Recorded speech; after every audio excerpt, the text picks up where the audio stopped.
Menjelang pelantikan Prabowo Subianto dan Gibran Rakabuming Raka sebagai Presiden dan Wakil Presiden RI terpilih pada Minggu 20 Oktober 2024 mendatang, dalam susunan kabinet yang baru, kader PDIP disebut juga akan dilibatkan.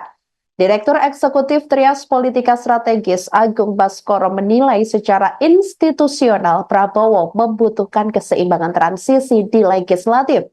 Keseimbangan itu dikatakan oleh Agung bisa dilakukan melalui memasukkan kader PDIP ke kabinetnya. Sebelumnya, Sekretaris Jenderal atau Sekjen Partai Gerindra Ahmad Muzani memastikan ada sejumlah kader PDIP yang akan ditarik masuk menjadi menteri di dalam kabinet Prabowo. Penegasan itu disampaikan Muzani saat ditanyakan kader PDIP masuk ke dalam kabinet Prabowo. Orang dekat Prabowo itu pun meminta masyarakat bersabar menunggu keputusan tersebut. Di sisi lain, Muzani juga mengungkap peluang pertemuan antara Ketua Umum PDIP Megawati Soekarno Putri dengan Prabowo Subianto.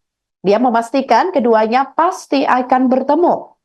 Dia juga memastikan pertemuan keduanya masih sedang dalam pembahasan.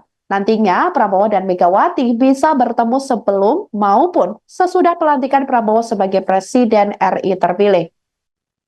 Adapun ada nama kader PDIP yang diisukan masuk ke dalam kabinet Prabowo.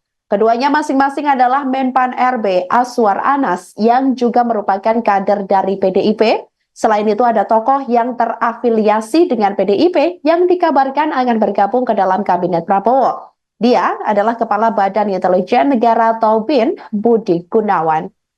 Download Tribun X sekarang, menghadirkan lokal menjadi Indonesia.